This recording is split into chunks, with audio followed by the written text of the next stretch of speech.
Hi, my name is Paul Anderson. I'm with the Affordable ADU.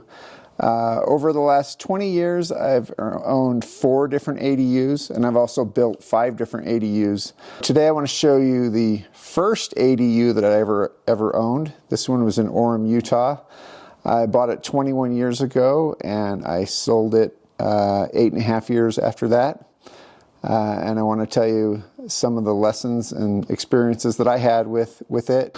So this is the first ADU that I ever owned. It was a 50-50 joint venture between myself and my sister. We owned it together. It was both of our first homes. The reason I didn't buy it all myself was because I was in college and wasn't making much income, and so I asked my sister to come in on it with me. And I think the idea was for her to live in part of it, me to live in part of it. I had roommates. I lived in this taller part. It was 2 bedrooms upstairs plus a tiny little bedroom that we used. So 2 full bedrooms plus 1. So sometimes I had 2 roommates, sometimes I had 1 roommate.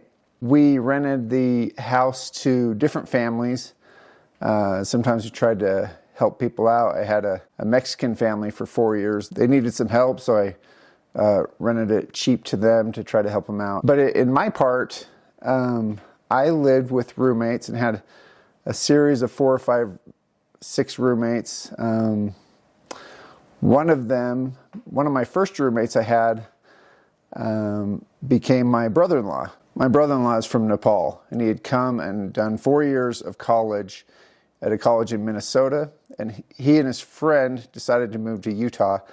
And so they looked on the ads and they called me and said, "Hey, we're moving from Minnesota and we're looking at your place and we think it'll work for us." I think I had priced it pretty cheap, so they were excited about that. But anyway, he came and moved in, and then he met one of my other sisters, not the one that I own the house with, and he ended up marrying her about 5 years later, after they went and did some graduate school in Reno. So then I had a series of other roommates. There was a younger guy about my age that I lived with for 3 years, and he was a pretty good guy. We'd play games all the time. He and another roommate I had, we'd play games, and we had I have some fond memories of that. And then after he moved out, I got a roommate that was, I think I was about 29 when he moved in, and he was about 59. He was just getting a divorce at the time, but he was just the greatest guy. I think I lived with him for 4 years, and it was a great experience living with him. He was almost like a second dad to me. So overall, I think this house worked well. Originally, it was just this low part. It was just a small 2-bedroom house, and they built one on the back, and then they had built a garage with a couple of bedrooms above it. Eventually, they had changed the garage into a living space, kitchen and living room. And so it was pretty interesting design.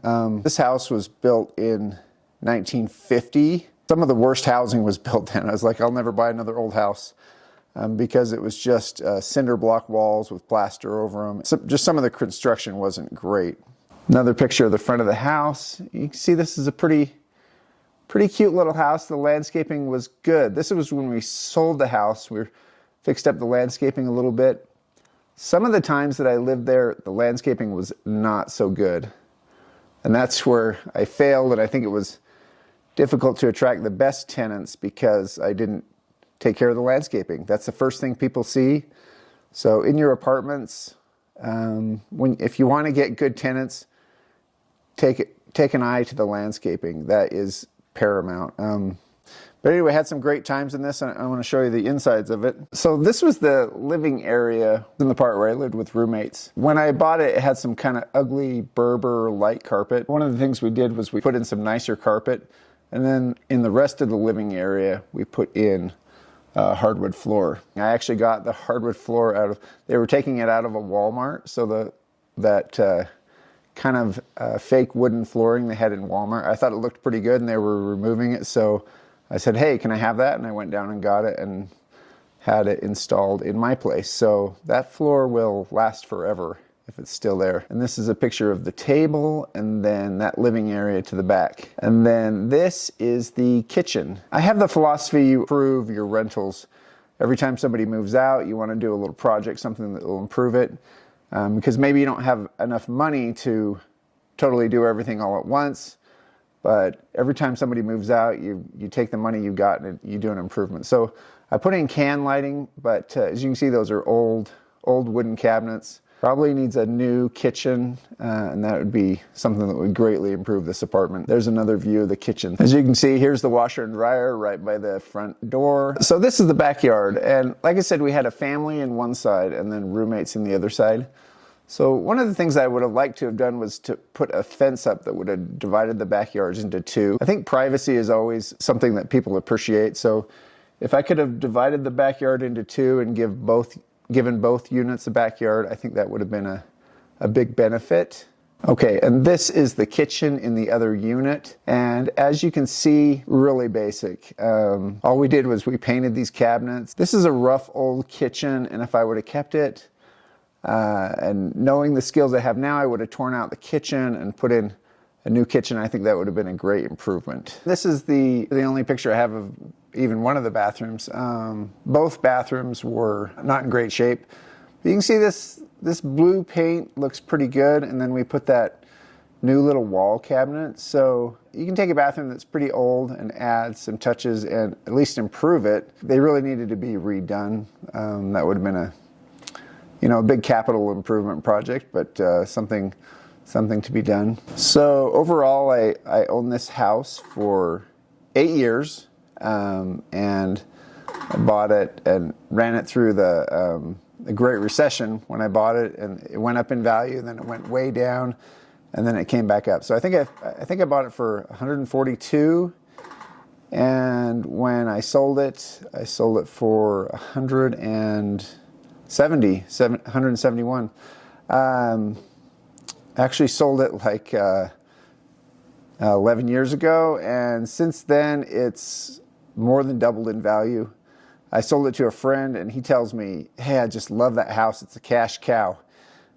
He never even really lived in it. He bought it and just rented it out, but he's made so much money. He just bought it at the right time. So I wish I would have hung on to this one and had 3 houses, and I'd be much richer. I started this channel because home ownership is just so powerful, such a powerful way to gain value, to be able to retire, to be able to do the things you want to do. Renters just are not gaining the household wealth that they deserve. They're putting that same money in every month. And so I think getting a home and building a basement apartment is just such a great way to get yourself into home ownership. It's been great for me. And you help other people along the way. People rent them with the utilities included usually. And they just do so well renting them too. They're just about the cheapest thing on the market that somebody could rent. And there's a lot of nice ones out there. And so you're doing a good thing for yourself. You're doing a good thing for your renters. And so that's what I want to talk about on this channel. And I look forward to doing it. This is Paul with the Affordable ADU House.